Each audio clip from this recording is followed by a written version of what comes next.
Olá, sejam bem-vindas e bem-vindos ao Inteiro Teor. Hoje vamos falar de métodos extrajudiciais de resolução de conflitos, como conciliação, mediação e arbitragem. Confira comigo. TRF1 confirma a validade de sentença arbitral para liberação de seguro-desemprego. E Justiça Federal promove evento abordando aspectos da consensualidade. Começa agora. Vem comigo.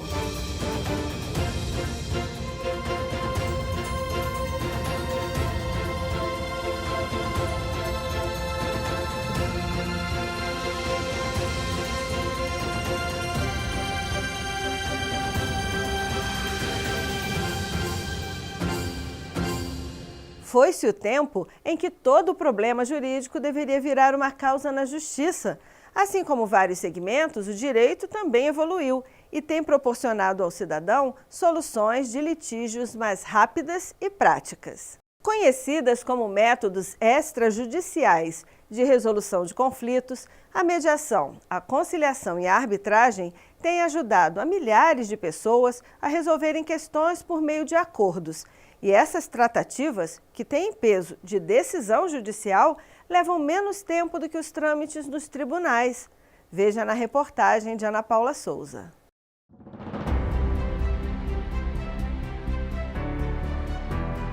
Vamos conciliar. Conciliar é legal, conciliar é necessário, conciliar chega ao final de um processo de forma humanizada. Conciliar é trazer uma solução de lide de forma humanizada. Há essa junção de fatores, economicidade financeira, economicidade material, mais célere, mais rápida, né? Diferente do que seria um procedimento comum ordinário, né? Recursos. Esses são alguns dos benefícios listados pela desembargadora federal Maria do Carmo Cardoso ao falar da importância de se fazer um acordo na Justiça. Ela esteve à frente da coordenação do Sistema de Conciliação da Primeira Região da Justiça Federal, o SISTICOM, nos últimos 2 anos e participou de diversos acordos fechados por meio da conciliação, um método extrajudicial de solucionar conflitos. Fizemos vários trabalhos com os entes públicos e os entes públicos nos solicitavam esses procedimentos conciliatórios em processos de natureza desapropriatória, questões ambientais, enfim, várias matérias que foram colocadas. Também trouxemos para dentro da conciliação a possibilidade de conciliar as questões de sequestro internacional de crianças. Foi um trabalho muito bem feito. A conciliação é uma das possibilidades que o cidadão tem para resolver um problema que na Justiça poderia levar décadas. Está prevista na Lei 13.140 de 2015 como uma ferramenta de solução consensual de conflitos, juntamente com a mediação. Muito incentivada pelo Judiciário, também está presente no capítulo 5 do Código de Processo Civil.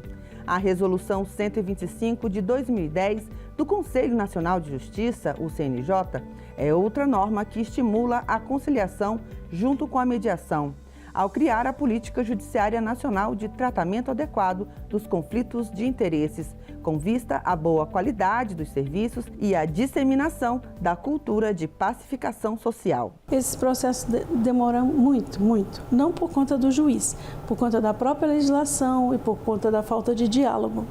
Então, esses processos chegaram até nós na conciliação e nós conseguimos. O processo que se arrastava há 14 anos, conseguimos resolver. Com a participação da mãe, do pai, da criança, já com 14 anos, então já sabia o que queria. E foi importante o diálogo. Então, a conciliação é algo que extrapola realmente o objeto de uma ação, né? Porque coisas que são feitas na conciliação, o juiz jamais conseguiria colocar numa sentença. E a Justiça aderiu a esses mecanismos. De acordo com o relatório Justiça em Números do CNJ 2023, na Justiça Federal, quando o assunto é conciliação, o melhor desempenho está no TRF1, com 22,5% dos processos de conhecimento conciliados. O relatório mostrou ainda que de 2015 a 2022, o número de conciliações nas diversas fases processuais passou de 2.987.000 623 sentenças homologatórias para 3.508.705. A pesquisa também destaca que, após a Resolução 125, os tribunais brasileiros se esforçaram para implantar os Centros Judiciários de Solução de Conflitos e Cidadania, os CEJUSCs.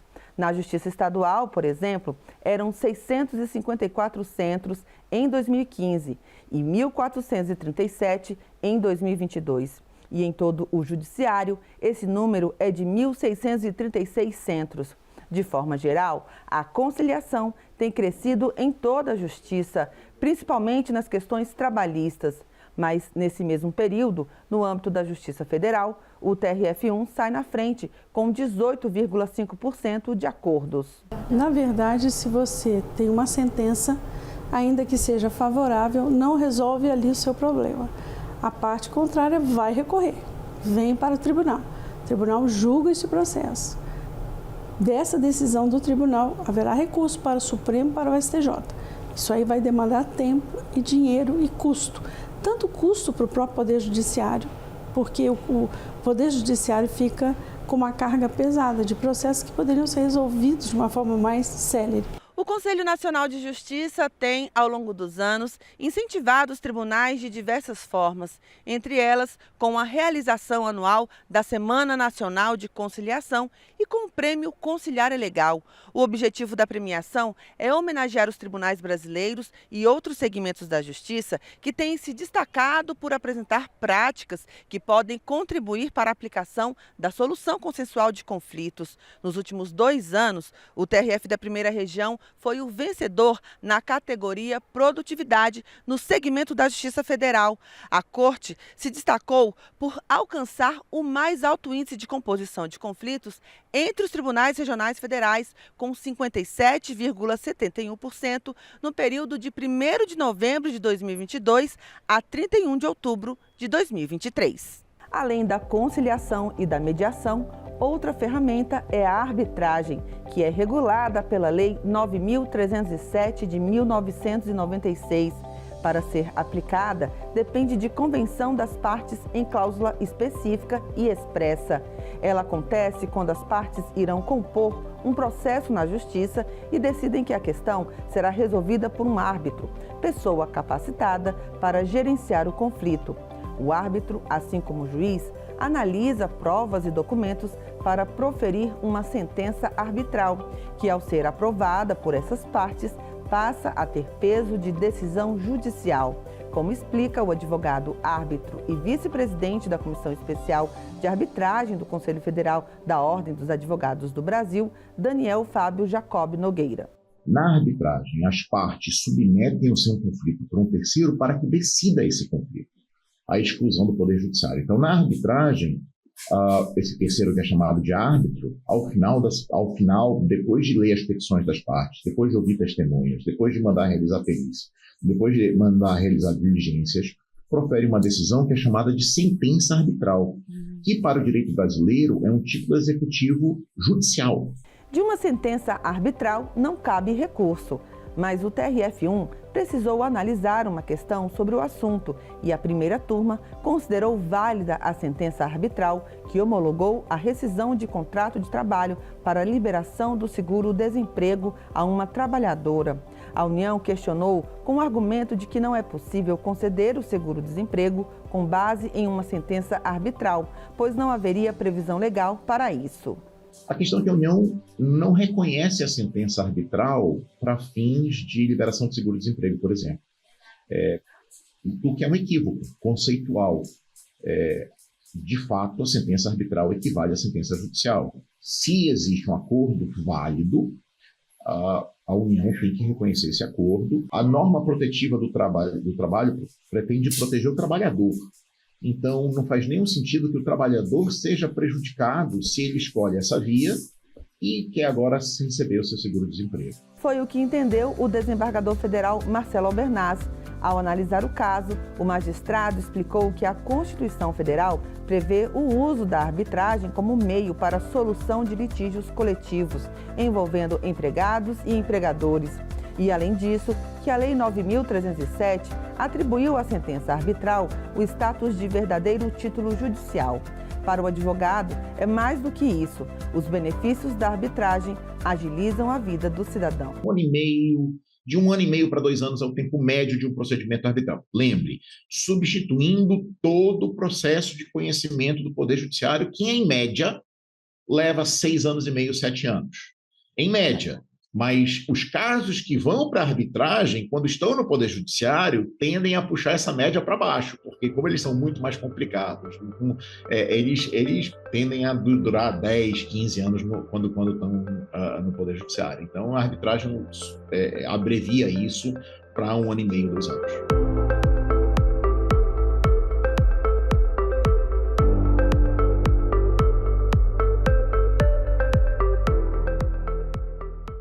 E vamos assistir agora a uma reportagem que retrata como a Justiça Federal da Primeira Região tem se articulado para implantar um sistema multiportas, que traz a possibilidade de o cidadão escolher entre as portas de entrada no Judiciário.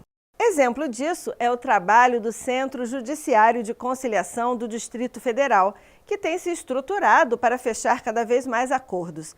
Esse esforço é tema de um mestrado sobre o assunto e se transformou em um evento online realizado pelo SEJUC no final do mês de junho, abordando diversos aspectos da consensualidade.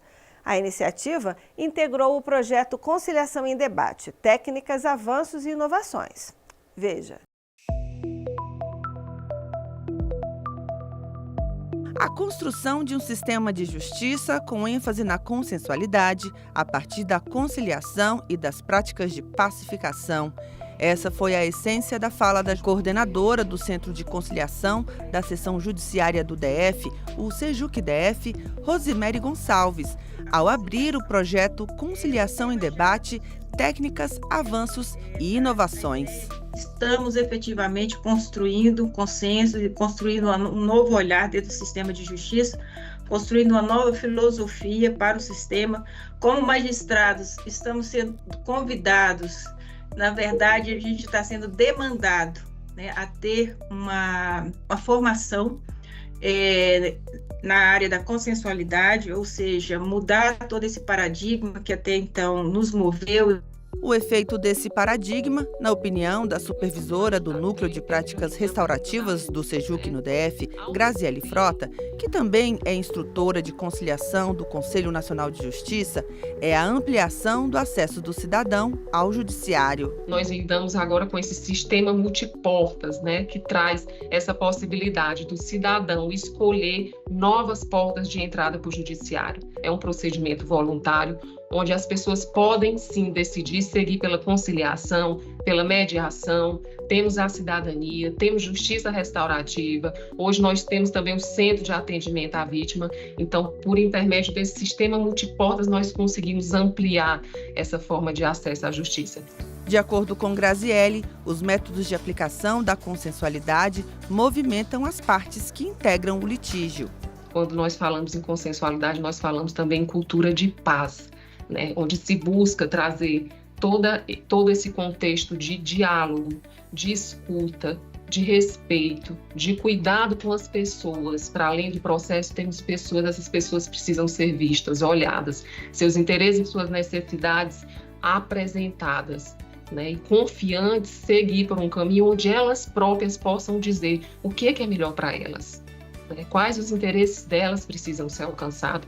E nessa construção de consenso se valida uma pessoa sem desvalidar a outra. Esse é o desafio também, né? Buscar um resultado onde todos possam ser contemplados. Atualmente, Graziele estuda aspectos da consensualidade em seu mestrado profissional em Direito e Gestão de Conflitos pela Universidade Federal do Ceará. Para ela, a estrutura montada para a atuação do SEJUC-DF tem sido fundamental no alcance de bons resultados. Atualmente, nós temos 7 setores. Então, nós temos a conciliação, propriamente dita, e a mediação. Nós temos o setor de cidadania, e aí em destaque o movimento Pop Rua Jude, que é um movimento nacional que tem muita força aqui no DF, onde o SEJUC assume também aí a gestão e a liderança. Nós temos No setor de inteligência, nós temos a justiça restaurativa, que agora vem acompanhada aí também do Centro de Atendimento à Vítima, isso tudo dentro do SEJUC, né? Nós temos a escola, porque hoje no SEJUC tem uma escola que é reconhecida pela Infam, que é por onde saem as formações dos conciliadores, dos facilitadores restaurativos. Então, tem uma ampla estrutura, né, e com todos esses serviços. Nós temos atualmente 7.000 processos tramitando no SEJUC, né? Então, é um número de processos, às vezes, superior à de vara. E temos esse percentual de quase, hoje, 80% dos acordos homologados dentro do SEJUC. Além do trabalho do SEJUC DF e de outros centros de conciliação, Graziele analisou também pesquisas de saúde e bem-estar de magistrados. Uma das constatações foi a de que muitos juízes da Justiça do Trabalho encontram-se em estado de resistência de estresse, caracterizada pelo cansaço físico e mental e dificuldade de memória em razão da pressão causada pela grande demanda de processos. Ela defende que a consensualidade pode ajudar esses juízes. A consensualidade, ela vem, inclusive, para dar mão a esse magistrado. Então, ela tem como essa função primeira de trazer o efetivo acesso à justiça, mas também ela pode ser esse longa-manos, essa ajuda aí do juiz, que está completamente sobrecarregada pela quantidade de processos e por toda uma expectativa de números, né, para que ele chegue a algum resultado.